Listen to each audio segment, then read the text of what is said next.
Good morning students, welcome in our academy. प्यारे बच्चों, आज की क्लास में मैं आपको 10th क्लास की जो ग्रामर है आरबीएसई क्लासेस के लिए उसके बारे में आपको बताने जा रहा हूँ। बच्चों, हमारे 10th क्लास आरबीएसई के अंदर इस साल 2025 का जो एग्ज़ाम होने वाला है उसके अंदर 12 नंबर की ग्रामर बच्चों हमसे पूछी जाएगी। और 12 नंबर की ग्रामर जिस बच्चे के आएगी, जिसको कंप्लीट करनी आएगी, यूँ मान के चलिए कि उसके 90+ स्कोर हो जाएगा बच्चों। तो ज़्यादा देरी नहीं करते हुए कि 12वीं क्लास में कौन कौन से टॉपिक्स हैं जो हमें पढ़ने हैं ग्रामर के लिए, वो मैंने आपके सामने बोर्ड के ऊपर लिखे हुए हैं। एक बार मैं आपको दिखा देता हूँ। देखिए ज़रा, पहला जो टॉपिक है बच्चों वो हमारा टेंसेस का है। टेंसेस हम सब जानते हैं, टेंसेस बनाना, हमें फिल इन द ब्लैंक्स दिए जाएंगे और उसको फिलअप करना, वो हम सारी बात आगे करेंगे। पहले मैं आपको बता दूं कि ये जो सारा टॉपिक है ये हमारे से 12 मार्क्स के लिए बच्चों ये हमसे पूछा जाएगा आरबीएसई के अंदर 10th क्लास के अंदर, जिसमें टेंस हो गया, उसके बाद सब्जेक्ट वर्ब एग्रीमेंट, इसके बाद passive voice, narration. Passive voice को हम एक्टिव वॉइस वो भी कह सकते हैं, एक्टिव वॉइस कह लो या फिर डायरेक्ट पैसिव वॉइस कह लो, मैंने पैसिव लिख दिया। आगे लिखा हुआ है नरेशन। नरेशन का means direct indirect, direct indirect, ये भी इसका नेम हो सकता है। इसके बाद में आगे एक ही साथ में है दो टॉपिक। पहले का नाम है क्वेश्चन टैग, ये 1 नंबर के लिए पूछा जाता है, और अगला है क्वेश्चन फॉर्मेशन। इसमें क्या रहता है, क्वेश्चन दिया रहता है और उसका हमें एक इसका एक आंसर दिया रहता है और उसका क्वेश्चन बनाना होता है। उत्तर दिया होगा और उसका प्रश्न बनाना होगा। एक क्वेश्चन हम लोगों को दे दिया जाएगा, आंसर दे दिया जाएगा, उसको कह दिया जाएगा लो भाई इसका एक क्वेश्चन बना के दिखा दो। नाम ही है इसका क्वेश्चन फॉर्मेशन, मतलब क्वेश्चन बनाना। आंसर दिया जाएगा और क्वेश्चन हम लोगों को बनाना होगा।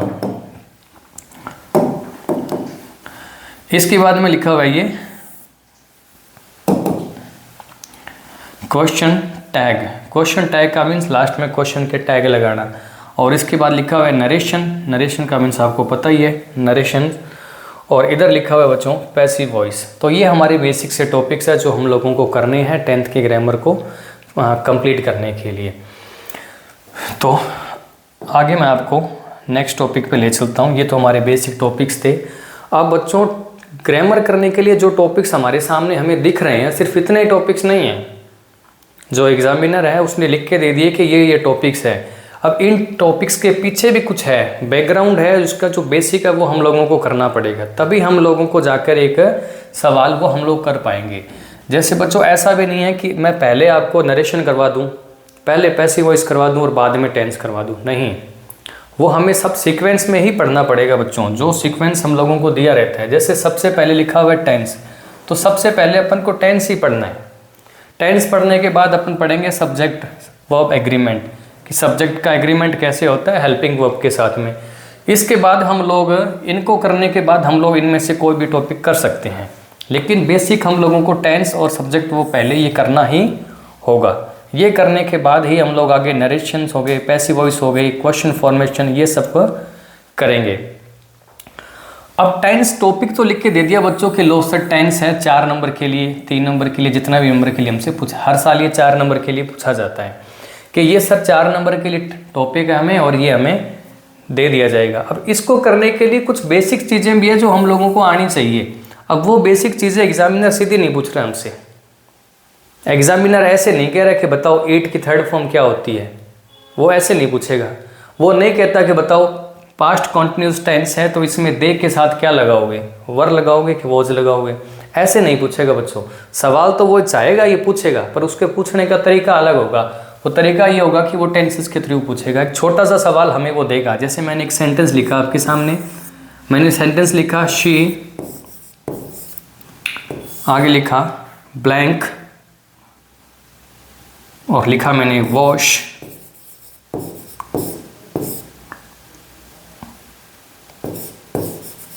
The floor now. इस तरह से एक सेंटेंस दे दिया बच्चों। अब एग्जामिनर ने ऐसे सेंटेंस दे दिया और बत कह दिया कि ले बच्चे, इसके अंदर तेरे को भरनी है एक तो हेल्पिंग वर्ब और भरनी है तेरे को इसके अंदर मेन वर्ब। अब बच्चे को हेल्पिंग वर्ब भरनी है, इसके अंदर मेन वर्ब भरनी है। अब हेल्पिंग वर्ब्स तो खूब सारी है, कौन सी भरूं सर? मेन वर्ब कौन सी भरूं? फर्स्ट फॉर्म भरूं, second form, third form, fourth form, fifth form? हमें तो पता ही नहीं है, कैसे भरें सर? तो इसको करने का एक तरीका होता है बच्चों, एक मेथड होता है, वो मेथड हमें आने चाहिए। और वो आने से पहले हमें कुछ बेसिक चीज़ें हैं वो हमें ज़रूर आनी ही चाहिए। और वो बेसिक चीज़ें कौन कौन सी है बच्चों? टेंस करने से पहले, ग्रामर करने से पहले भी कुछ बेसिक टॉपिक्स होते हैं जो हमें आने चाहिए। वो आएंगे तभी हम लोग आगे सेंटेंसेस बना सकेंगे। अब वो बेसिक टॉपिक्स कौन कौन से हैं वो मैं आपको एक एक करके दिखाता हूँ। सबसे पहले बच्चों एक जो टॉपिक है जिसको हम लोग कहते हैं प्रोनाउन टेबल। Pronoun table. अब प्रोनाउन तो खूब सारे होते हैं, ये जो प्रोनाउन मैं करवा रहा हूँ इनको बोलते हैं पर्सनल प्रोनाउन, प्रोनाउन टेबल। इसके बाद में बच्चों हमें आने चाहिए इनडेफिनेट प्रोनाउन, ये भी बहुत ज़रूरी होते हैं हमारे लिए।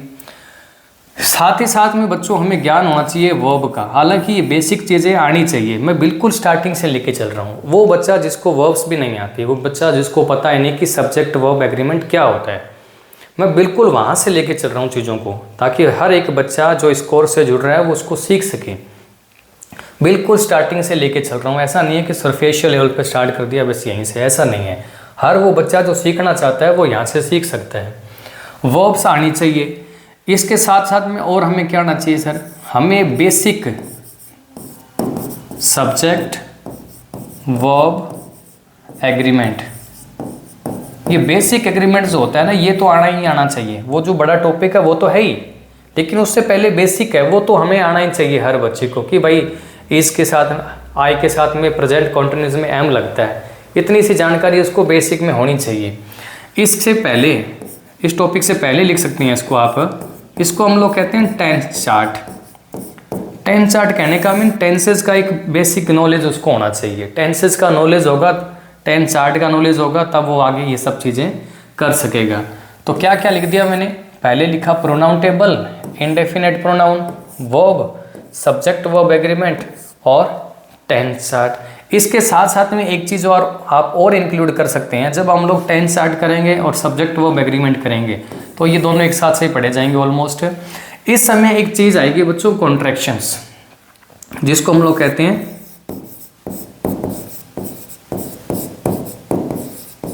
कॉन्ट्रैक्शंस। कॉन्ट्रैक्शंस का मीन्स क्या होता है कि कई बार सर हमें इस तरह से लिखा होता है डू प्लस नॉट, तो आपने इसको जल्दी से बता ही दिया होगा क्या बन जाएगा ये सर डोंट बन जाएगा।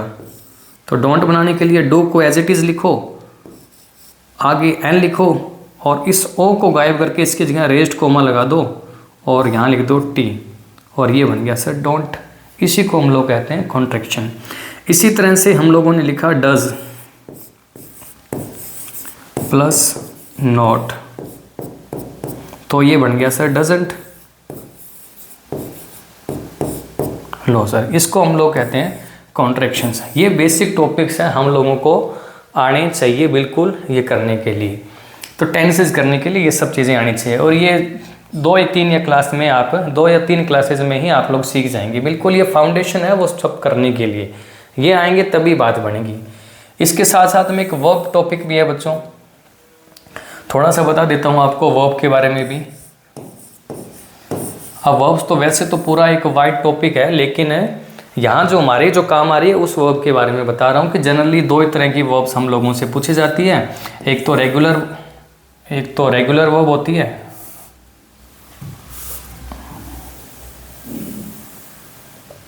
एक मिनट हो जाइए। एक तो होती है बच्चों रेगुलर वर्ब, एक होती है irregular verb. Irregular verb, regular verb कौन सी वर्ब होती है सर? रेगुलर वर्ब एक ऐसी वर्ब होती है, रेगुलर वर्ब एक ऐसी वर्ब होती है, एक सेकंड रुकिए, एक सेकंड।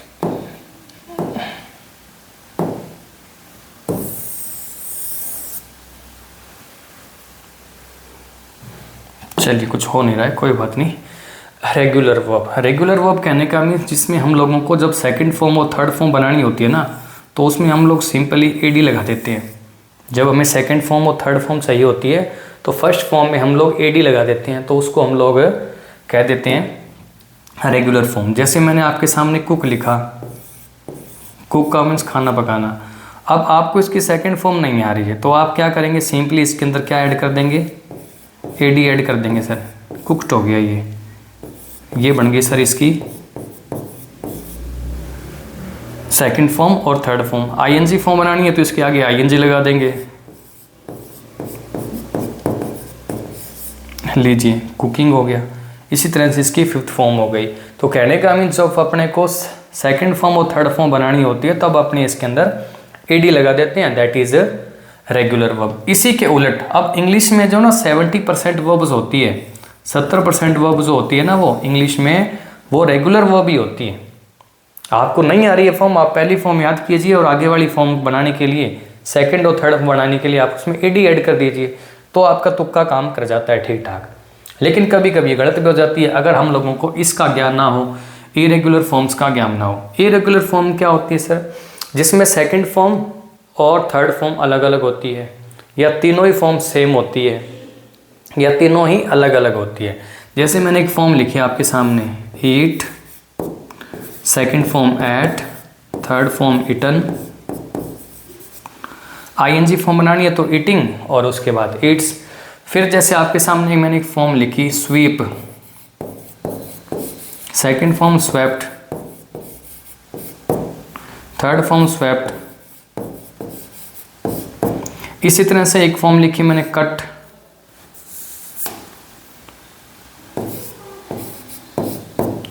सेकंड फॉर्म भी कट और थर्ड फॉर्म भी कट। अब देखिए बच्चों, तीनों फॉर्म जो है ना वो अलग अलग है। ईट, एट, इटन, पहले में तीनों ही अलग है।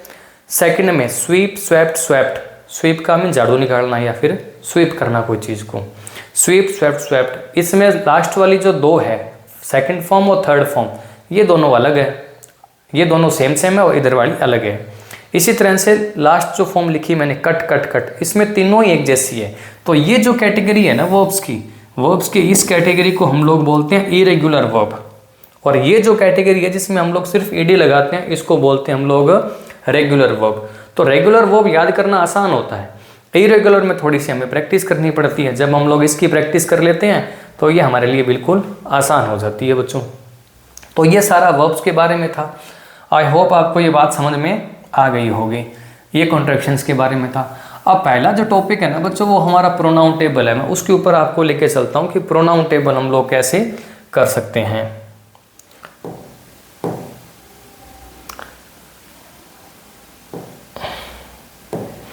देखो बच्चों, आपके सामने जो दिख रहा है स्लाइड के अंदर, ये हमारी प्रोनाउन टेबल है। प्रोनाउन कुछ विशेष चीज़ नहीं है, पर्सनल प्रोनाउन को ही हम लोग प्रोनाउंस कहते हैं। ये कुछ वर्ड्स आपको ऊपर नीचे दिख सकते हैं, देखिए जरा, लिखा हुआ है I, my, me, mine, myself, we, our, us, ours, ourselves. ध्यान दीजिए संख्या में ये 1, 2, 3, 4, 5, 6 एंड 7।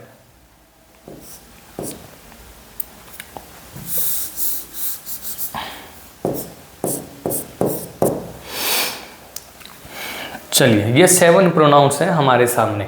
अब देखिए आई के ना कितने भाई बहन हैं, आई के पूरे 5 मेंबर है। इनके नाम है सब्जेक्ट। ये जो पहली लाइन आपको दिखाई दे रही है ना बच्चों, ये सारे सब्जेक्ट है। ये दूसरी लाइन जो आपको दिखाई दे रही है ये सारे पजेसिव एडजेक्टिव है। ये सारे ऑब्जेक्ट है, ये सारे पजेसिव है और इन सब का नाम है रिफ्लेक्सिव। तो ग्रामर करने के लिए सारे अपने को आनी चाहिए। अब थोड़ी देर बाद के लिए जब आपको ये याद हो जाएगी तो उसके बाद मैं आपसे पूछूंगा। कैसे पूछूंगा? जैसे आपके सामने मैंने लिख दिया माए, और मैं आपसे पूछूंगा चलो ठीक है बच्चों, ये लिखा हुआ है माए जो है, आप मुझे इसका सब्जेक्टिव केस बताएं। तो आप देखेंगे सर माए जो है ना सर, वो माए इस लाइन में आ रहा है, तो ये सर पजेसिव एडजेक्टिव हो गया। और आप मेरे से पूछ रहे हो सर सब्जेक्ट इसका, तो सब्जेक्ट के नाम पर सर आप इधर चलोगे तो ये आई हो गया सर। तो आप मुझे इसका आंसर दे दो कि सर आई जो है ना वो हमारा सब्जेक्ट है। फिर मैं आपसे पूछूंगा चलो ठीक है बच्चों, आई अगर सब्जेक्ट है तो फिर ये बताओ मुझे कि इस माय का ऑब्जेक्ट क्या होगा। तो आप यहाँ से इस तरफ चलेंगे ऑब्जेक्ट वाली लाइन में, तो आप मुझे कहेंगे सर माय का ऑब्जेक्ट क्या हो जाएगा, मी हो जाएगा। इसी तरह से आप मुझे इसका पजेसिव भी बता दोगे, आप मुझे इसका रिफ्लेक्सिव भी बता दोगे, ये बिल्कुल आसान हो जाएगा आपके लिए। ये छोटी सी बात हो गई। इसी तरह से मैं और पूछ लेता हूँ चलो बच्चों आपसे, आपको जवाब इसको देखकर ही देना है। फिर मैंने आपके सामने इस तरह से लिख दिया THEM, दैम। अब आपको देखना है दैम, इसमें से इसकी फैमिली कौन सी है। आपने देखा सर दैम यहाँ लिखा हुआ है THEM, और ये जो दैम है ये एक ऑब्जेक्ट है। तो चलो ठीक है, ये एक ऑब्जेक्ट है, तो बताओ इसका सब्जेक्ट क्या होगा। तो आपने कहा इसका सब्जेक्ट सर दे हो जाएगा, तो इधर आपने लिख दिया सर दे। फिर आपसे मैंने पूछा चलो बताओ फिर इसका रिफ्लेक्सिव क्या होगा। तो आप इधर चले और आपने कहा सर दे का रिफ्लेक्सिव, आपने कहा सर ये हो जाएगा दैम सेल्फ्स। तो यहाँ से आप लोगों ने बता दिया कि ये सर दैम सेल्फ हो जाएगा। इस अप्रोच से हमें इसको करना है, याद करना है। अब मैं एक बार इसको याद करवा देता हूँ आपको, ध्यान से देखिए। आई आपको रिपीट करना है, जैसे मैं बोल रहा हूँ तो आपको मेरे बाद रिपीट करना है ताकि आपको ये सारे याद हो। I, my, me, mine, myself, we, our, us, ours, ourselves, you, your, you, yours, yourself, yourself, yourselves। एक के लिए yourself और ज़्यादा के लिए yourselves। they, their, them, theirs, themselves। she, her, her, hers, herself। he, his, him, his, himself। it, its, it, यहाँ कुछ नहीं है, itself। इस तरह से अपन को इसको सारे को याद करना है।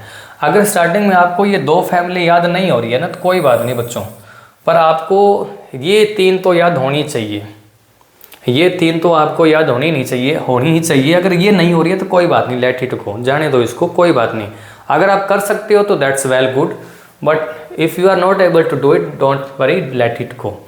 You have to do only 3 things. अब ये करना बहुत आसान है बच्चों। I, my, me, we, our, us, you, your, you, they, their, them, she, her, her, he, his, him, it, its, it. इस तरह से अपन इसको कर सकते हैं बच्चों। अब देखिए बच्चों आगे, I, we, you, they, I, we, you, they, ये है आपके 4 प्रोनाउन शुरू के, और इन चारों प्रोनाउन को हम लोग कहते हैं, एक बार इनको मैं प्रोनाउन ना कह के मैं इनको सब्जेक्ट नाम से प्रोनाउंस कर रहा हूँ, मैं इनको कह रहा हूँ सब्जेक्ट। तो ये हमारे प्लूरल सब्जेक्ट होंगे बच्चों, प्लूरल सब्जेक्ट। अब सब्जेक्ट का एक नाम और भी होता है बच्चों, आप इसे डूअर भी कह सकते हैं, DOER, डूअर भी आप इसको कह सकते हैं। इसके बाद में ये जो नीचे बच गए बच्चों हमारे, ही, शी, इट, इनको हम लोग कहते हैं सिंगुलर सब्जेक्ट, सिंगुलर सब्जेक्ट। तो आई, वी, यू, दे, ये सारे हो गए प्लूरल सब्जेक्ट, और ही, शी, इट, ये जो बच गए इनको हम लोग कह देते हैं सिंगुलर सब्जेक्ट। एक बार मैं प्रोनाउन वर्ड यूज़ नहीं कर रहा हूँ, मैं सब्जेक्ट वर्ड यूज़ कर रहा हूँ आपको समझाने के लिए। तो आई, वी, यू, दे, ये सारे प्लूरल सब्जेक्ट हो गए, और शी, ही, इट, ये सारे सिंगुलर सब्जेक्ट हो गए। क्या इनके अलावा भी सब्जेक्ट और हो सकते हैं क्या? क्या इनके अलावा भी और सब्जेक्ट हो सकते हैं क्या? बिल्कुल हो सकते हैं बच्चों। कैसे हो सकते हैं वो हम लोग आगे की स्लाइड में सीखेंगे, जब मैं आपको सब्जेक्ट के बारे में ज्ञान दूंगा उसके बारे में आपको बताऊंगा। तो पहले तो अपन को ये देखना है कि पहली अप्रोच ये है कि ये प्रोनाउन टेबल याद होनी चाहिए, क्योंकि ये वर्ड्स बार बार आपके सामने आएंगे। जब आप ऐसी वॉइस करोगे तो मैं पूछूंगा चलो बताओ फिर दे का ऑब्जेक्टिव केस क्या होगा, तो अगर आपने पढ़ा होगा तो आप फटाक से कह दो सर दैम होगा। और ये छोटी छोटी चीज़ें आने से ग्रामर आपके लिए बिल्कुल स्मूथ हो जाएगी, और बड़ी ही स्मूथली आप सारी ग्रामर को कंप्लीट कर पाओगे बच्चों। तो ये स्लाइड आप देखें, इसको अच्छे से याद करें और इसके बाद मैं अगली चीज़ पे लेके चलता हूँ कि इस प्रोनाउन टेबल का यूज़ कैसे करना है, और थोड़ा सा मैं आपको टेस्ट करता हूँ कि आपको ये आती भी है या नहीं, इसलिए आपने इसको याद किया है या नहीं किया है। तो एक बार मैं साइड हो जाता हूँ, आप इसको देख सकते हैं सारे को। चलिए अब चलते हैं आगे इस प्रोनाउन को समझने के लिए। आओ बच्चों, पिछली स्लाइड में हम लोगों ने प्रोनाउन टेबल को सीखा है। अब उस प्रोनाउन टेबल के बेसिस के ऊपर ही हम लोग कुछ सवाल लेते हैं। आपको समझाता हूं मैं कि उसका यूज़ कैसे करना है। देखो बच्चों, पहले मैं कुछ सेंटेंसेस लिखता हूं, आपको देखना है उसमें क्या गलती है। मैं पहला सेंटेंस लिख रहा हूं बच्चों, मैंने लिखा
एक सवाल और लिखता हूँ बच्चों आपके लिए।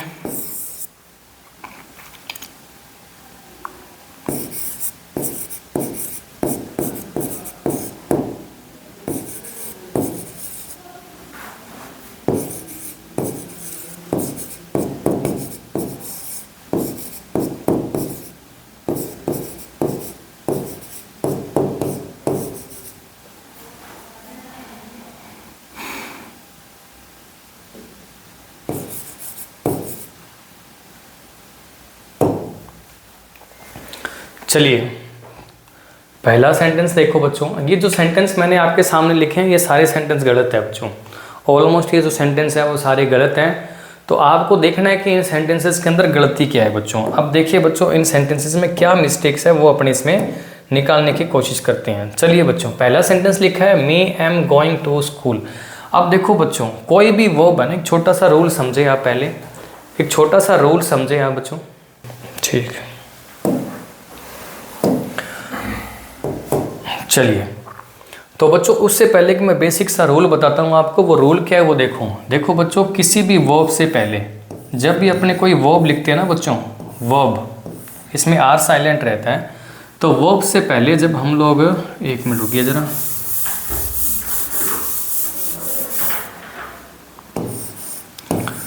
रूल ये कहता है कि जब भी कोई वर्ब हो या कोई ऑब्जेक्ट प्रपोजिशन हो तो वर्ब से पहले हमेशा हमें सब्जेक्ट को मेंशन करना है और वर्ब के बाद में हमें ऑब्जेक्ट को मेंशन करना है। ये एक बेसिक रूल है बच्चों। क्या बेसिक रूल है सर? कि किसी भी वर्ब से पहले हमें, सेंटेंस में वर्ब देख लेनी है और वर्ब से पहले जो केस आता है ना, वो हमें सब्जेक्टिव केस लगाना है, सब्जेक्ट लिखना है, और सब्जेक्ट के बाद में, आई मीन वर्ब के बाद में जो लिखना है वो ऑब्जेक्ट लिखना है। इस बात को अपने को ध्यान में रख के चलना है। इसी साथ में, इसी तरह से कोई प्रपोजिशन आ जाए,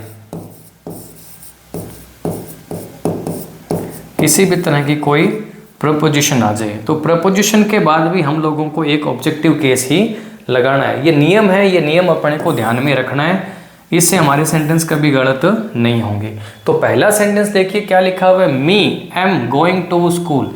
आप ध्यान से देखिए, ये जो लिखा हुआ मी है, क्या ये यहाँ पर सूटेबल है? क्या इसको यहाँ होना चाहिए क्या? आप ध्यान से देखिए प्रोनाउन टेबल में, एक बार के लिए प्रोनाउन टेबल पे ले चलता हूँ आपको। ध्यान से देखिए, आई माई मी, अब देखिए मी का केस कौन सा है बच्चों, मी तो एक ऑब्जेक्टिव केस है, यस और नो। अगर ये ऑब्जेक्टिव केस है तो ये तो हमें यहाँ नहीं चाहिए। अब लिखे गए सेंटेंस के अंदर यहाँ पर ये गोइंग वर्ब है,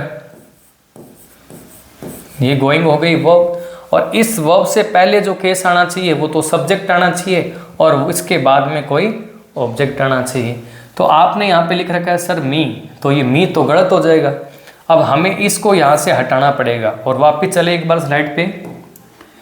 ये लिखा हुआ मी, मी हमें नहीं चाहिए, हमें क्या चाहिए, मी का भाई आई चाहिए। तो इस आई को हमें उस मी की जगह पे लगाना पड़ेगा बच्चों।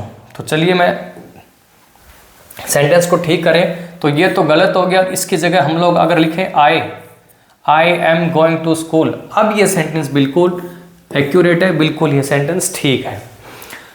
इसी तरह से अगला सेंटेंस देखिए, आपने देखते ही समझ लिया होगा कि यहाँ पे लिखा हुआ सर दैम, और प्रोनाउन टेबल में आपने याद किया है, क्या याद किया है कि सर ये जो दे देयर दैम, ये दैम तो ऑब्जेक्टिव केस होता है और ये तो ऑब्जेक्ट है, और इस ऑब्जेक्ट को आप वहाँ ना लगाकर यहाँ लगाएंगे सर। आई मीन सब्जेक्ट की जगह सब्जेक्ट का यूज़ होगा और ऑब्जेक्ट की जगह ऑब्जेक्ट का यूज़ होगा। तो ये दैम है, इसको वर्ब के बाद लगाएंगे, और जो दे है वो वर्ब से पहले लगेगा, सब्जेक्ट पहले लगेगा। तो आपने बिल्कुल ऐसा ही किया और इस सेंटेंस को देखा कि सर यहाँ से इस दैम को हटाइए और इसकी जगह दे लगाइए, दे आर वॉचिंग टीवी।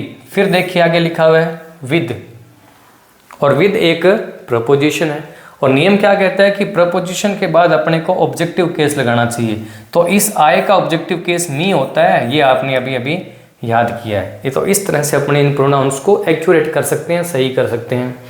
आगे लिखा हुआ है हर इज वॉशिंग क्लोथ्स, ये लिखा हुआ हर। फिर चले प्रोनाउन टेबल पे, एक बार आपको शायद याद नहीं हुई इसलिए मैं वापस लेके जा रहा हूँ प्रोनाउन टेबल पे आपको। तो सर हर तो दो जगह लिखा हुआ है, एक तो यहाँ लिखा हुआ है, एक यहाँ लिखा हुआ है। हर ऑब्जेक्ट भी है और हर पजेसिव एडजेक्टिव भी है। तो वहाँ क्या आना चाहिए सर, सेंटेंस क्या कहते हैं देखो जरा। ये लिखी हुई हमारी वर्ब है, और यहाँ वर्ब से पहले हमेशा सब्जेक्टिव केस आना चाहिए। तो ये वर्ब है और वर्ब से पहले सब्जेक्ट आना चाहिए, लेकिन आ क्या गया है, आ गया सर एक ऑब्जेक्ट, या कह लो आप पजेसिव एडजेक्टिव। तो इसको यहाँ से हटाकर इसका सब्जेक्टिव केस लगाना पड़ेगा, जिसको हम लोग कहते हैं शी इज़ वॉशिंग क्लोथ्स। इस तरह से ये सेंटेंस हमारा ठीक हो गया, इसको कहते हैं प्रोनाउन अरेंजमेंट करना। आगे लिखा हुआ है हिम इज़ कॉलिंग दे, अब ये तो बिल्कुल गलत हो गया। कैसे, ये हिम जो है ये लिखी हुई हमारी वर्ब, तो वर्ब से पहले ऑब्जेक्टिव केस नहीं आना चाहिए, सब्जेक्टिव केस आना चाहिए। तो हिम का जो सब्जेक्टिव केस होता है वो ही होता है, और ये लिखी हुई वर्ब, वर्ब के बाद आना चाहिए ऑब्जेक्टिव केस। अब ये दे ऑब्जेक्टिव केस तो नहीं है, आपको देखा है कि आपने प्रोनाउन टेबल में बनाया है इसको, तो इसका ऑब्जेक्टिव केस होता है सर देम। चलिए ये लिख दिया मैंने यहाँ पे देम। इस तरह से ये सेंटेंस ठीक हो गया। अगला सेंटेंस लिखा है मैंने बच्चों, Pankaj was washing his car with me. आप ध्यान से देखिए, क्या इस लिखे गए सेंटेंस में किसी भी तरह की करेक्शन करने की नीड हमें है क्या? ध्यान से देखिए, पंकज जो है वो किसी का नाम है, किसी का नाम हम लोग एज ए सब्जेक्ट लगा सकते हैं, कोई इसमें इशू नहीं है। Was washing his car with me, तो ये विद एक प्रपोजिशन है और प्रपोजिशन के बाद ऑब्जेक्टिव केस आना चाहिए, और मी एक ऑब्जेक्टिव केस ही होता है। तो इट मीन्स इस सेंटेंस में किसी भी तरह की कोई करेक्शन करने की नीड नहीं है, ये सेंटेंस बिल्कुल ठीक है। तो इस तरह से हम सेंटेंसेस को करेक्ट कर सकते हैं। अब आप लोग जब इसको सीखे बिना जब करोगे तो इस तरह की मिस्टेक्स करोगे, मी की जगह आई लगाओगे, आई की जगह मी लगाओगे, दे की जगह दैम लगाओगे, तो इस तरह की छोटी छोटी मिस्टेक्स हमसे वहाँ ना हो, इसीलिए हम लोगों को ये बेसिक सिखाया जा रहा है बच्चों। थोड़ा सा हम लोग इस पर ध्यान दे देंगे तो हम लोग बिल्कुल एक्यूरेट हमारे सेंटेंसेस का आंसर दे पाएंगे। क्योंकि आपको पता है बच्चों, हम दो ही तो शब्द लिखने होते हैं, एक लिखना होता है हेल्पिंग वर्ब, एक लिखनी होती है मेन वर्ब। एक शब्द भी गलत होता है ना बच्चों, एक शब्द गलत होता ही भाई हमारा 1 नंबर जाता है। तो एक भी शब्द की गलती ना हो, इसीलिए ये सारे शब्द अपने को एक्यूरेट विद रूल सिखाए जा रहे हैं, तो अपने को ये सारे सीखने हैं। आई होप आपको ये बात समझ में आ गई होगी। अब मैं आपको थोड़ा सा इससे आगे ले चलता हूँ बच्चों। हम लोगों ने प्रोनाउन टेबल सीख लिया, एक बार रिवाइज करा दूँ हल्का सा।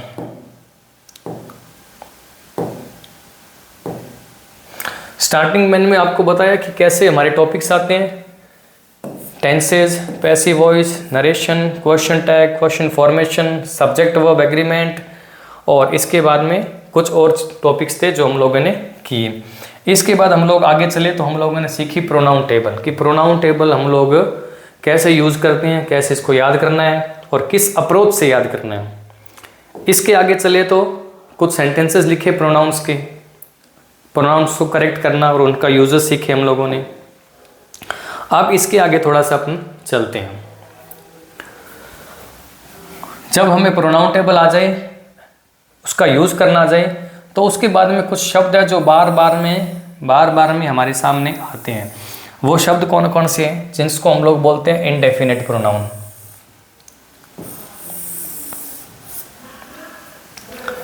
अब मुझे एक स्क्वायर बनाना है आपके लिए, कुछ बॉक्सेस बनाने हैं, और ये बॉक्सेस मैं कुछ इस तरह से बना रहा हूँ।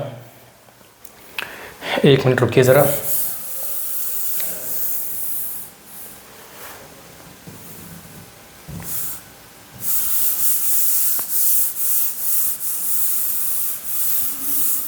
थोड़ा सा बड़ा बॉक्स बनाने की कोशिश करता हूँ आप लोगों के लिए। तो बच्चों अगला जो टॉपिक है, प्रोनाउन टेबल सीख लिया अपने प्रोनाउन टेबल सीख लिया, सब्जेक्ट वर्ब थोड़ा सीख लिया कि प्रोनाउंस का यूज़ कैसे करना है, एक्यूरेट ऑब्जेक्ट कहाँ लगाना है, सब्जेक्ट कहाँ लगाना है, ये सारी चीज़ें भी अपने सीख ली बच्चों। इसके बाद में अगली जो चीज़ आती है ना बच्चों, जिसको हम लोग क्या कहते हैं, इनडेफिनेट प्रोनाउन। क्या कहते हैं बच्चों, इनडेफिनेट प्रोनाउन।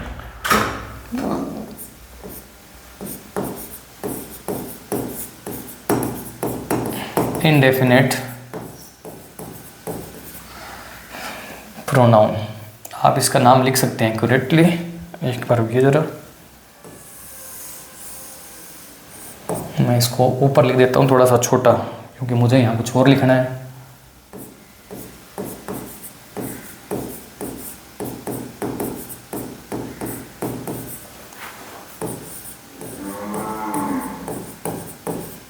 Indefinite pronoun. अब ये प्रोनाउन क्या होते हैं बच्चों, बिल्कुल आसान से है, आपको ये सब्जेक्ट वर्ब एग्रीमेंट में काम आएंगे। इस तरफ आपको लिख के चलना है नो, आप लिख सकते हैं। यहाँ लिखिए वन, लिखिए थिंक,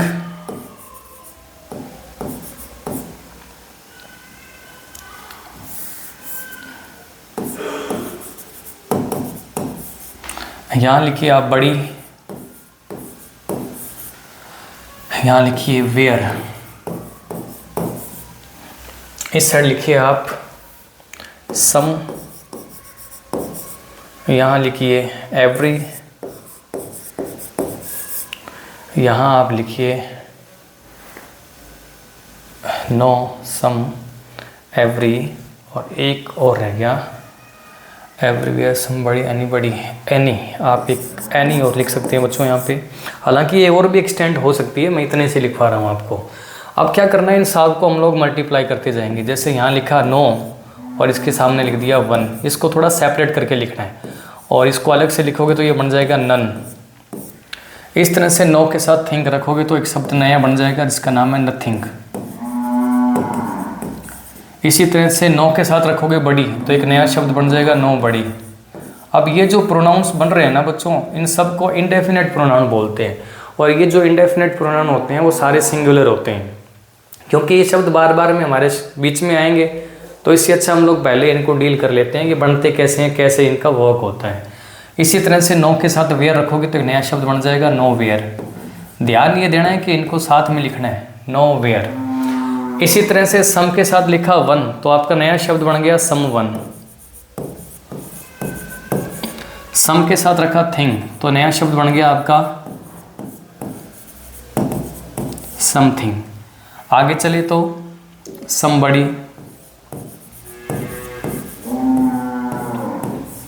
इसके आगे चले तो समवेयर,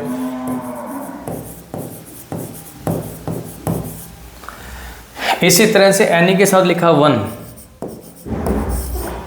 और नया शब्द बन गया एनी वन। इसी तरह से एनी के साथ लिखा थिंग तो नया शब्द बन गया एनीथिंग। ये बहुत आसान है, आप इसको खुद से ही कर सकते हैं बिल्कुल। इसी के साथ में एनी के साथ लिखा बड़ी तो ये नया शब्द बन गया एनीबडी, हर कोई। इसी तरह से एनीवेयर, कहीं भी, एनीवेयर। इसी तरह से एवरी, एवरी का मीन्स होता है बच्चों प्रत्येक, तो आपने लिखा एवरी वन, एवरीथिंग, सब कुछ, और एवरी बड़ी, प्रत्येक। इसी तरह से एवरीवेयर, हर जगह, गॉड इज एवरीवेयर, भगवान हर जगह हैं, एवरीवेयर। इसी को हम लोग कहते हैं इंडेफिनिट प्रोनाउन। बिल्कुल आसान है, ये शब्द बार बार आते हैं तो इसीलिए पहले से इनको डील कर लेते हैं तो ठीक रहता है।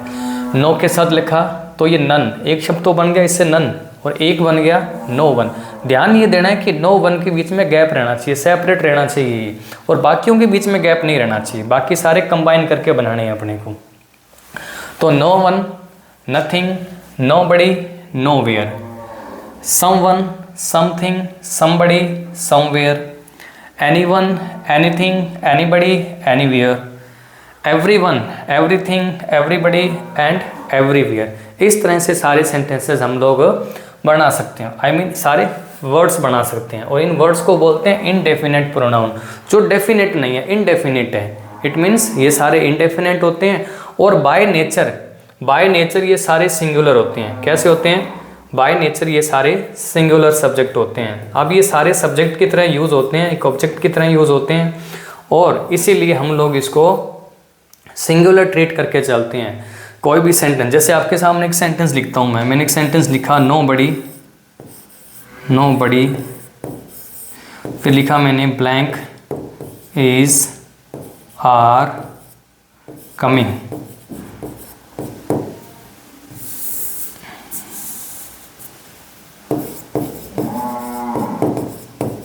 हेयर।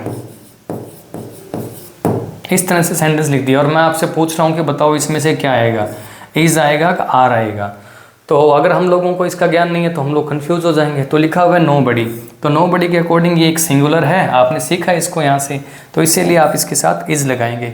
अब इसकी जगह कोई भी प्रोनाउन आ जाए, इन 16 में से कोई भी प्रोनाउन इसके सामने लिखा हुआ जाए, nobody, everything, anyone, anything, anyone, कुछ भी लिखा हुआ जाए, तो उस प्रोनाउन को हम लोग सिंगुलर प्रोनाउन, सिंगुलर सब्जेक्ट ही काउंट करेंगे, और इसके साथ जो हेल्पिंग वर्ब आएगी वो हमेशा सिंगुलर ही आएगी। इसका अपने को ध्यान रखना है बच्चों।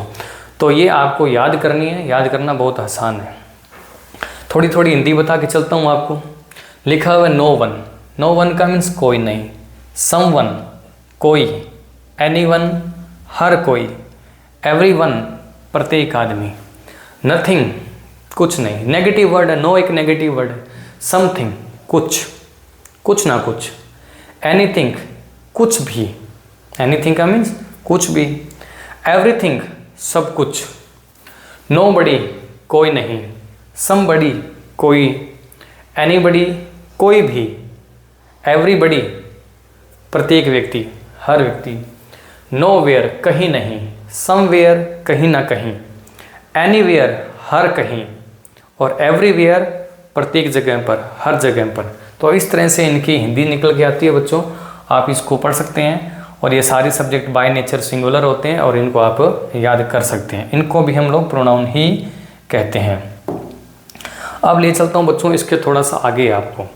तो ये सब कुछ करने के बाद में आगे जो चीज़ आती है ना बच्चों, उसका नाम है टेंस चार्ट। क्या नाम है बच्चों?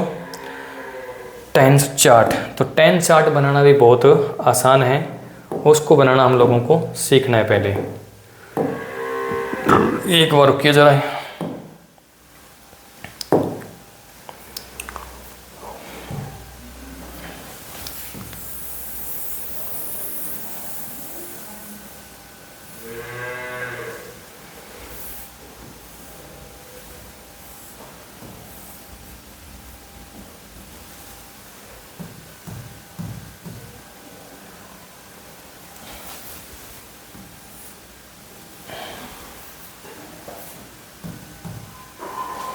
चलिए मैं वैसे ही बना देता हूँ बच्चों।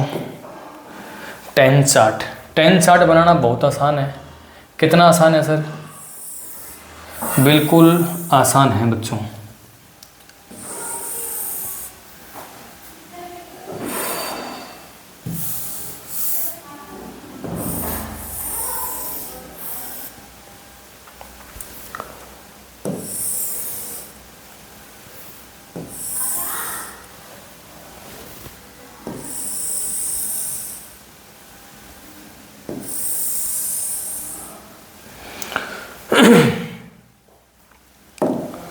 आई होप इतना काम तो आप कर ही लेंगे।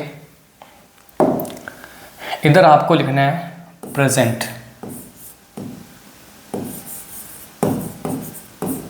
लिखा आपने पास्ट, यहाँ लिखा फ्यूचर, इधर लिखा सिंपल, कॉन्टिन्यूअस,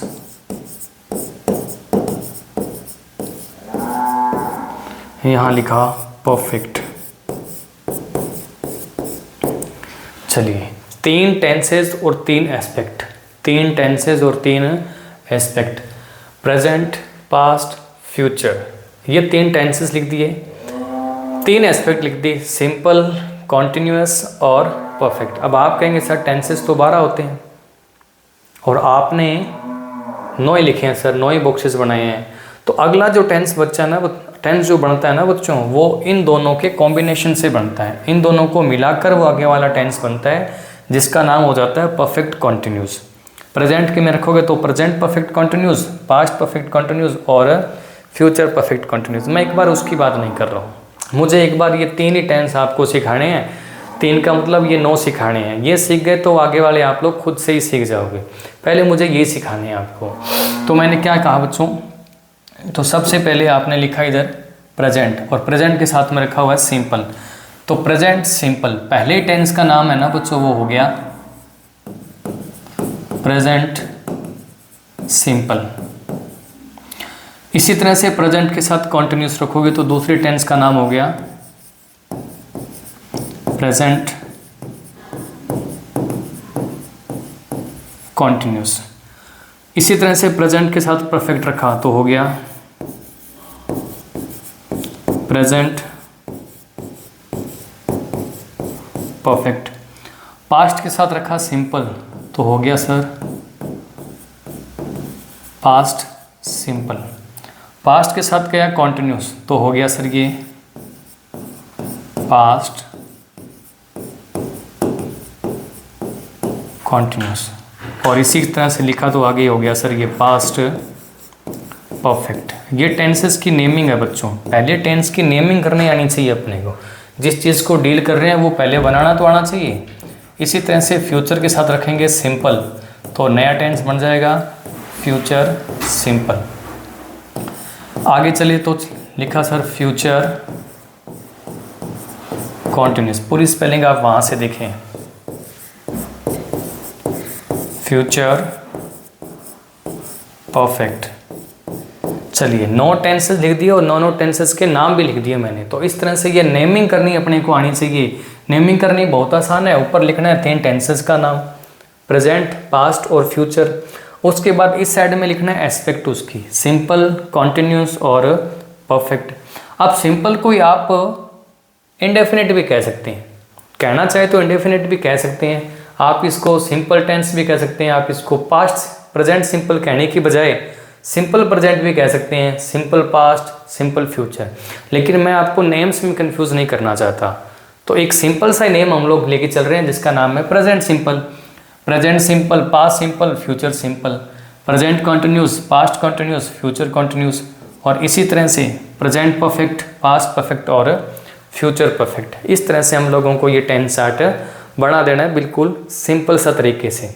आई होप इतना काम आप लोग कर लेंगे। आप ज़्यादा नेम्स में कंफ्यूज ना हो, आप सिंपल को आप इंडेफिनेट भी कह सकते हैं, कॉन्टिन्यूस को आप प्रोग्रेसिव भी कह सकते हैं। नेम में नहीं उलझना है हम लोगों को, हमें इसका फंक्शन समझना है, इसका काम समझना है, इसका काम क्या है वो समझना है हम लोगों को। तो इतना करने के बाद में अगला जो काम आता है ना बच्चों, वो काम आता है आपका हेल्पिंग वर्ब का। ये हेल्पिंग वर्ब क्या होती है सर?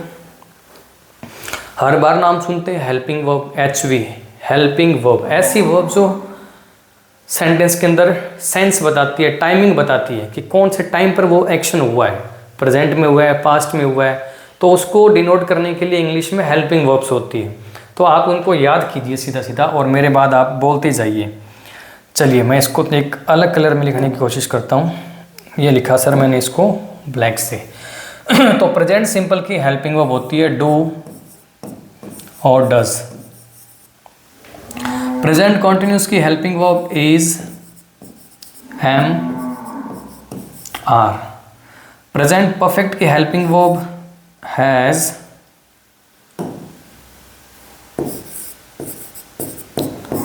और हैव।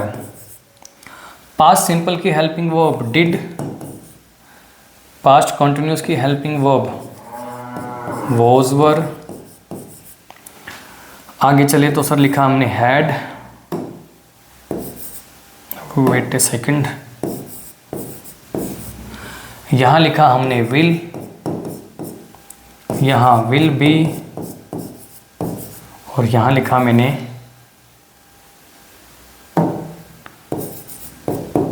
Will have. तो ये लिखी सर, इनको हम लोग कहते हैं हेल्पिंग वर्ब्स। क्या कहते हैं प्यारे बच्चों? Helping verbs. अब देखो मैं आपसे पूछता हूँ, बताओ प्रेजेंट सिंपल की हेल्पिंग वर्ब्स कौन सी होती है? तो आपने फटाक से उत्तर दे दिया सर प्रेजेंट सिंपल की हेल्पिंग वर्ब डू डज होती है।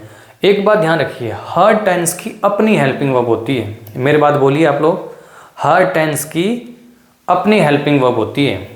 हाँ एक बार और बोलिए, हर टेंस की अपनी हेल्पिंग वर्ब्स होती है। प्रेजेंट सिंपल की हेल्पिंग वर्ब डू डज होती है। बोलिए एक बार, वेरी गुड। प्रेजेंट सिंपल की हेल्पिंग वर्ब डू डज होती है। प्रेजेंट कॉन्टिन्यूस की helping verb is am are होती है।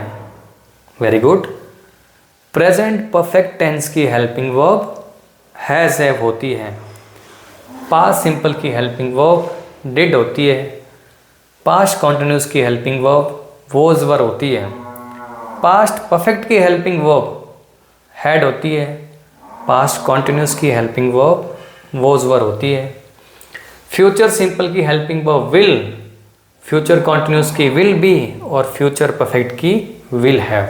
तो ये जो मैंने ब्लैक मार्कर से लिखा है बच्चों, ब्लैक मार्कर से जो हेल्पिंग वर्ब लिखी है ना बच्चों, ये सारी हेल्पिंग वर्ब्स। कैसी हेल्पिंग वर्ब्स है?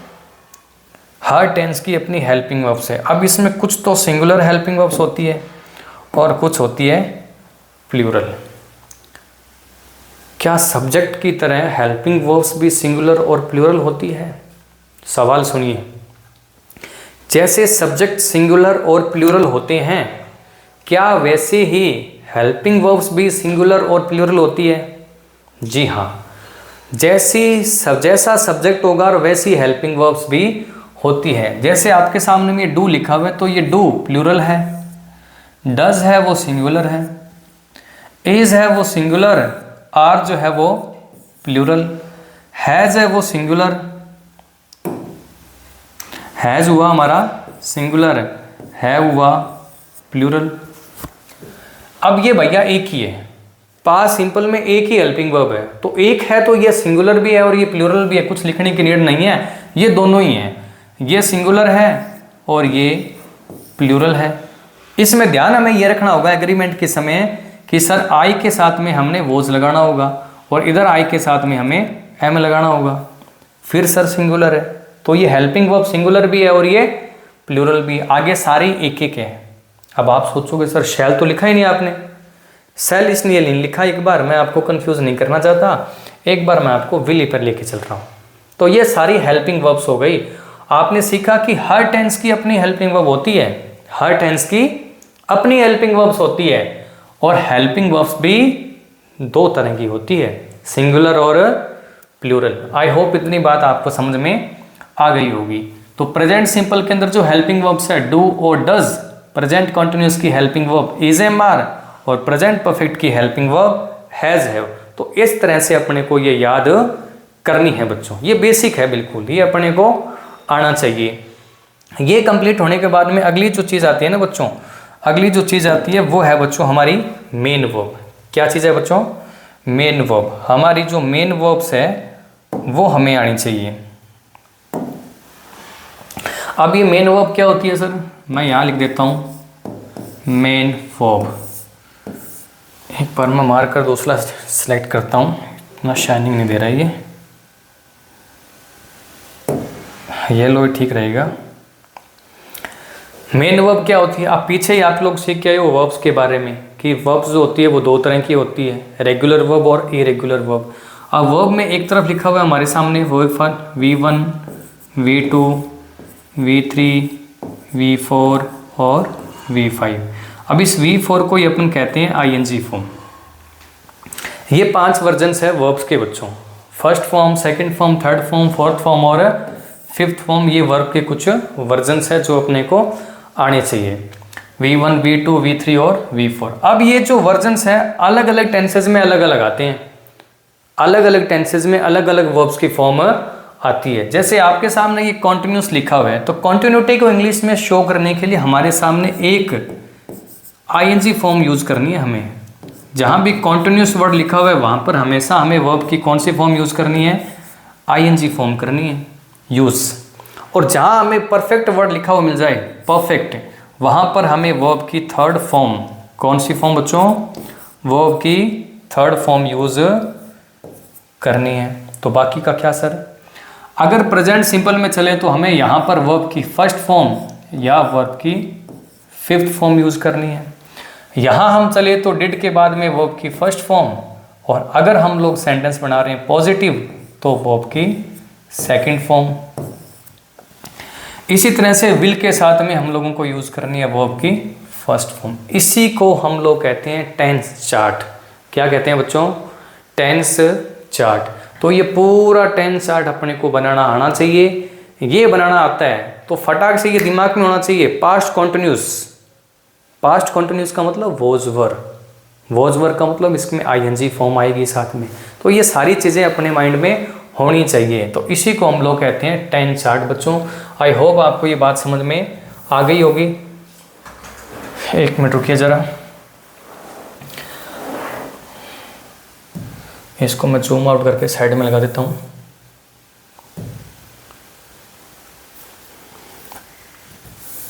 राजवीर जी थोड़ी मैं रिक्वेस्ट करूँगा कि वो एक, चलिए बच्चों, अगर आपको यहाँ तक चीज़ें समझ में आ गई है, यहाँ तक आपने कर लिया है, तो इसके आगे थोड़ा सा और अपने सीखते हैं, जिसका नाम है सब्जेक्ट वर्ब एग्रीमेंट। क्या नाम है बच्चों, subject verb agreement.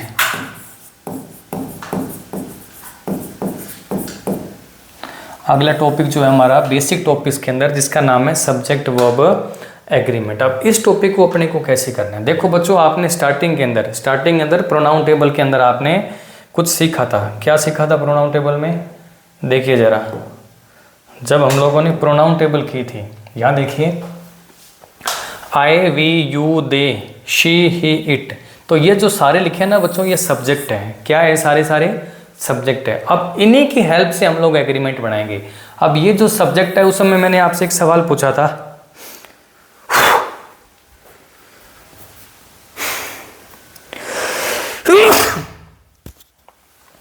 I am sorry, उस समय मैंने आपसे एक सवाल पूछा था बच्चों कि ये जो सब्जेक्ट है, एक बार मैं इनको सब्जेक्ट ही कह रहा हूँ, मैं इनको प्रोनाउन नहीं कह रहा हूँ। तो ये जो सब्जेक्ट है, क्या ये इतने ही होते हैं क्या, I, we, you, they, she, he, it, क्या इतने ही सब्जेक्ट होते हैं क्या, इसके अलावा और कोई सब्जेक्ट नहीं हो सकते क्या? तो उस समय मैंने आपसे सवाल पूछा था। तो अब मैं उस बात का जवाब देता हूँ आपको यहाँ पर कि इन सब्जेक्ट्स का यूज़ करके एग्रीमेंट कैसे बनता है, वो अपने अब देखते हैं बच्चों। चलिए, यहाँ थे हम लोग, ये हमारा टेंस चार्ट हो गया। टेंस चार्ट होने के बाद में आगे चलिए, यहाँ लिखा मैंने I, we, you, they, इसके बाद लिखा मैंने she, he, it। यहाँ मैं किसी का नाम भी लिख सकता हूँ, जैसे मैंने लिख दिया राजवीर। इस तरह से मैंने नाम लिख दिया बच्चों। यहाँ जैसे मैं लिखना चाहता हूँ, मैंने लिख दिया माय फ्रेंड्स। यहाँ भी मैं लिख देता हूँ माय फ्रेंड।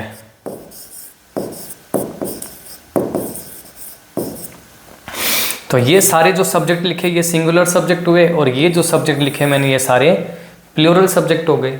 ये सारे प्लूरल सब्जेक्ट है और ये सब हो गए सिंगुलर सब्जेक्ट। तो ये हो गया सर सब्जेक्ट। तो सब्जेक्ट का एक नाम मैंने और बताया था, बताओ ज़रा क्या है, कमेंट करके बताओ। सब्जेक्ट का एक नाम और बताया था मैंने, बिल्कुल सही कहा आपने सर, डूअर। सब्जेक्ट का एक नाम और क्या होता है, डूअर। डूअर का मीन्स काम करने वाला। अब आप ध्यान दीजिए बच्चों, ये जो आई है ना, आई का मीन्स तो एक ही होता है, आई का मीन्स मैं। आपने इसके बारे में सुन रखा होगा पहले से ही, थोड़ी सी जानकारी और है जो मैं आपको दे देता हूँ। आई एक सिंगुलर लगता है कि आई का मीन्स तो मैं ही होता है, तो सर इसको प्लूरल की कैटेगरी में क्यों रखा गया, क्यों ना इसको उठा के यहाँ सिंगुलर वाली कैटेगरी में रखा जाए। पर इंग्लिश लोगों ने ऐसा नहीं किया, क्योंकि वो लोग मानते हैं कि आई एक ईगोस्टिक वर्ड है, मैं को दिखाता है, इसलिए उन लोगों ने इसको उठाकर प्लूरल की कैटेगरी में लगा दिया। एक सूटेबल रीज़न हम लोगों को यही मिलता है इसके लिए, इसीलिए हम लोग इसको प्लूरल कैटेगरी में रखते हैं। बाकी वी का मीन्स हम, यू का मीन्स आप, दे का मीन्स वे लोग, माई फ्रेंड्स का मीन्स मेरे दोस्त लोग, शी का मीन्स वह लड़की, ही का मीन्स वह लड़का मेल जेंडर के लिए, इट का मीन्स कोई एनिमल नॉन लिविंग चीज़, ये किसी का नेम हो गया, और आगे माई फ्रेंड का मीन्स मेरा दोस्त। तो ये सारे सिंगुलर सब्जेक्ट है और ये सारे प्लूरल सब्जेक्ट है। अब हमें बनाना है इसका एग्रीमेंट। क्या बनाना है बच्चों? एग्रीमेंट। अब पहला जो एग्रीमेंट हम लोग जो बना रहे हैं ना बच्चों, वो पहला जो एग्रीमेंट है वो हमारा पहला एग्रीमेंट हमारा प्रेजेंट सिंपल टेंस का है बच्चों। किसका है बच्चों? प्रेजेंट सिंपल टेंस का एग्रीमेंट हम लोग बनाने जा रहे हैं। तो मेरे को यहाँ लिखने के लिए जगह नहीं है, तो मैं एक बार के लिए एक अलग पेन से लिख देता हूँ बच्चों यहाँ। तो ये जो एग्रीमेंट मैं बना रहा हूँ, ये मैं प्रेजेंट सिंपल टेंस का बना रहा हूँ। मैं यहाँ लिख देता हूँ प्रेजेंट सिंपल टेंस का एग्रीमेंट बना रहा हूँ। उस टॉपिक का नाम सब्जेक्ट वर्ब एग्रीमेंट है। टॉपिक का नाम सब्जेक्ट वर्ब एग्रीमेंट है। तो मैं प्रेजेंट सिंपल का एक एग्रीमेंट बना रहा हूँ बच्चों। तो I, we, you, they, my friends, ये सारे प्लूरल सब्जेक्ट है। तो प्रेजेंट सिंपल में आपको ये बताना है कि ये सारे प्लूरल सब्जेक्ट है, तो इसके साथ में मुझे डू लगाना चाहिए या डज। आई डू या आई डज, वी डू या वी डज, क्या लगाना चाहिए? तो ये सारे प्लूरल सब्जेक्ट है, तो इनके साथ में हम लोगों को डू लगाना चाहिए। क्योंकि नियम आप लोग सीख के आए हैं। क्या नियम सीखा हम लोगों ने? कि अगर हमारा सब्जेक्ट प्लूरल है,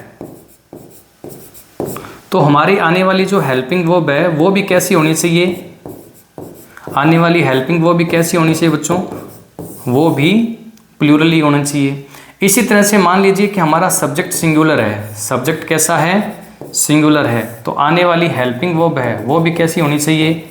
सिंगुलर होनी चाहिए। कि एक बेसिक रूल है, आप लोग सीख के आए हैं कि अगर सब्जेक्ट प्लूरल है तो हेल्पिंग वर्ब भी प्लूरल, अगर सब्जेक्ट सिंगुलर है तो हेल्पिंग वर्ब भी सिंगुलर। तो इस रूल को हम लोग SSPP, इस तरह से इस रूल को हम लोग याद कर सकते हैं। किताबों में ये इस तरह से लिखा होता है।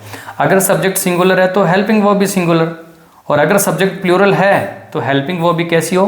प्लूरल हो। इतनी सी बात हम लोगों को याद रखनी है बच्चों। आई होप ये बात आपको समझ में आ गई होगी। इस बात को एक बार के लिए मैं यहाँ से इरेज कर रहा हूँ बच्चों। ये सारा सिस्टम मिल गया भाई।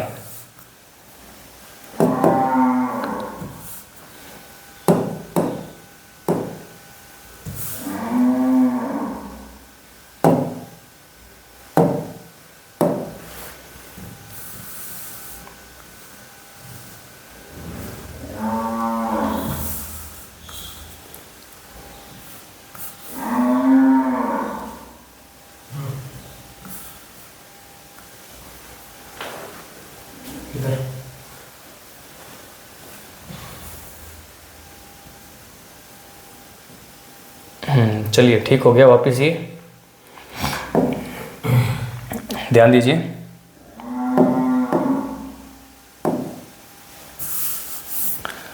तो इतनी सी बात को एक बार के लिए मैं यहाँ से इरेज कर रहा हूँ। ध्यान दीजिए, ये बात आप लोगों ने सीख ली है।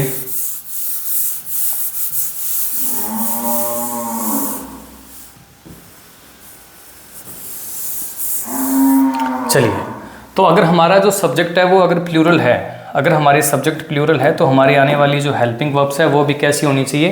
प्लूरल होनी चाहिए। इसी तरह से अगर हमारे सब्जेक्ट सिंगुलर है तो आने वाली जो हेल्पिंग वर्ब है वो कैसी होनी चाहिए? वो सिंगुलर होनी चाहिए। तो इस बात का मायने क्या है? इस बात का मीनिंग क्या है? इस बात का मीनिंग ये है कि सर आप ऐसे बोल सकते हो, I do, we do, you do, they do, my friends do. आप इस तरह से बोल सकते हैं, लेकिन आप ऐसे नहीं कह सकते I does. We does, you does, इस तरह से इंग्लिश में आप कहीं देखोगे नहीं, ये गलत होगा बच्चों। She does, he does, it does, Rajvi does, my friend does. तो इस तरह से ये पॉसिबल है, लेकिन अगर आप इसको इस तरह से पॉसिबल करने की कोशिश करोगे तो वो इम्पॉसिबल है बच्चों। आई होप ये बात आपको समझ में आ गई होगी। तो ये जो इतना सा एग्रीमेंट है ये प्रेजेंट सिंपल का एग्रीमेंट है बच्चों। अब जो एग्रीमेंट मैं आपके लिए बनाने जा रहा हूँ वो एग्रीमेंट है बच्चों अगले टेंस का, जिसका नाम है प्रेजेंट कॉन्टिन्यूस। तो मैं यहीं पे बना देता हूँ एग्रीमेंट। मैंने लिखा प्रेजेंट कॉन्टिन्यूस। तो प्रेजेंट कॉन्टिन्यूस के लिए आप लोग क्या करोगे, वापस इन प्रोनाउन को लिखोगे। मैंने लिखा यहाँ पे आई, वी, यू, दे। अच्छा, मैं यूँ लिखना चाहूँ पीपल, तो पीपल का मीन्स तो ज़्यादा सारे लोग हो गए, है ना। तो ये सारे प्लूरल सब्जेक्ट हो गए, यस और नो, ये सारे प्लूरल सब्जेक्ट हो गए। इसी तरह से मैं आगे चला तो इधर मैं लिख देता हूँ सिंगुलर सब्जेक्ट। मैंने लिखा ही, शी, इट, यहाँ पे मैंने लिखा मोहन, यहाँ पे मैंने और लिखना चाहूँ तो मैंने लिख दिया जी माई फ्रेंड। तो ये चलिए ये सारे सिंगुलर सब्जेक्ट हो गए। अब मुझे इसका एग्रीमेंट बनाना है भैया प्रेजेंट कॉन्टिन्यूस के साथ में। कौन सी टेंस में, प्रेजेंट कॉन्टिन्यूस में। अब प्रेजेंट कॉन्टिन्यूस में एग्रीमेंट किसके साथ में, हेल्पिंग वर्ब के साथ में। तो इज एक सिंगुलर हेल्पिंग वर्ब है, आर एक प्लूरल हेल्पिंग वर्ब है, और आई के साथ एम लगाना है। तो ये लीजिए सर, आई के साथ मैंने क्या लगा दिया, आई के साथ हम लोगों ने यहाँ पे ये एम लगा दिया। ये लीजिए भैया आई के साथ एम। अब बाकी सब्जेक्ट जो बच गए plural, we, you, they, people, ये सारे प्लूरल सब्जेक्ट है तो इनके साथ लगा दिया आर, क्योंकि आई का बिहेवियर चेंज होता है। यहाँ पे दो टेंसेज में आई का जो बिहेवियर है, इसका व्यवहार है वो बदल जाता है, प्रेजेंट कॉन्टिन्यूस में और पास्ट कॉन्टिन्यूस के अंदर। तो आई के साथ एम लगा दिया। बाकी बचे हुए जो सिंगुलर सब्जेक्ट है ही, शी, इट, इन सब के साथ में इज लगा दिया। लीजिए ये बन गया हमारा एग्रीमेंट, इसी को एग्रीमेंट कहते हैं अपने। तो प्रेजेंट सिंपल का एग्रीमेंट बन गया, इसी तरह से प्रेजेंट कॉन्टिन्यूस का एग्रीमेंट भी हमारे सामने बन गया। अब दो टेंसेस का एग्रीमेंट आपके सामने हो चुका है। अब हमें एग्रीमेंट बनाना है अगले टेंस का बच्चों। अगला टेंस कौन सा, अगला टेंस है प्रेजेंट परफेक्ट। इसका एग्रीमेंट आप लोग मुझे बना के दिखाएंगे। कैसे बनेगा एग्रीमेंट, बहुत आसान है सर।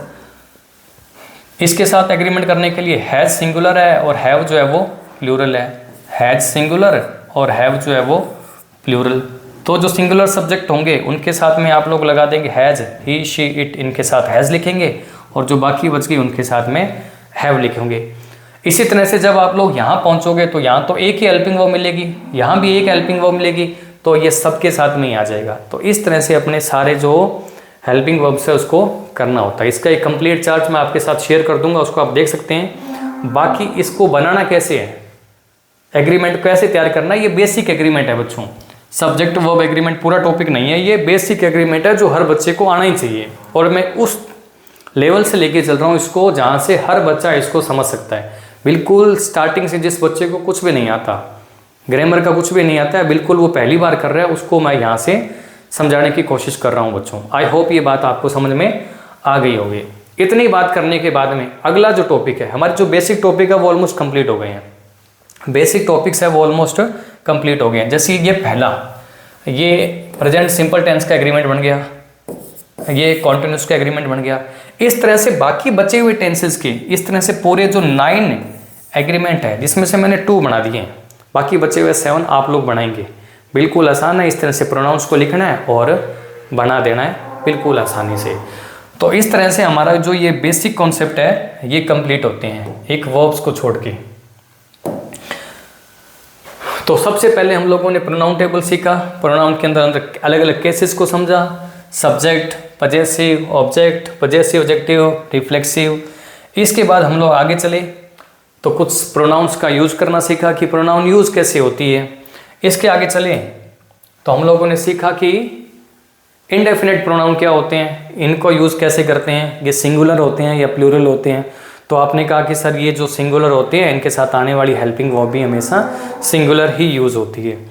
इसके बाद थोड़ा और आगे चले तो मैंने आपको सिखाया कि भाई टेंस आर्ट क्या होता है, कि टेंस आर्ट का यूज़ कैसे हम लोग करते हैं और कैसे इसका सेंटेंसेस बनाते हैं। टेंस आर्ट बनाना सीखा, टेंस आर्ट के बाद एग्रीमेंट सीखा और आगे की चीज़ों को हम लोगों ने समझा। और फिर आपको मैंने थोड़ा होमवर्क भी दिया कि आगे के टेंसेस का एग्रीमेंट इस तरह से आप मुझे बना के दिखाइए।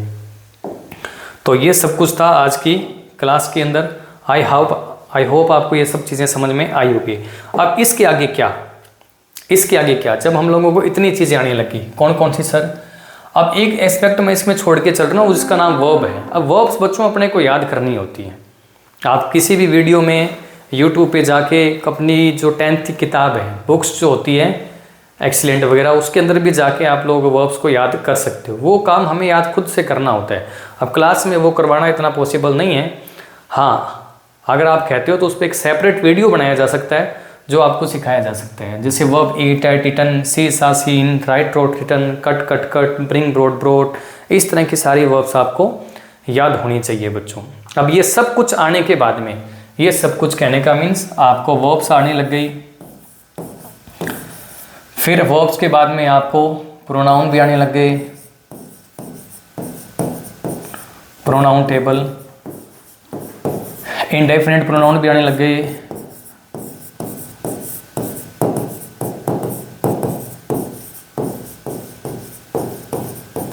इंडेफिनिट प्रोनाउन के बाद आपको एग्रीमेंट हो गया।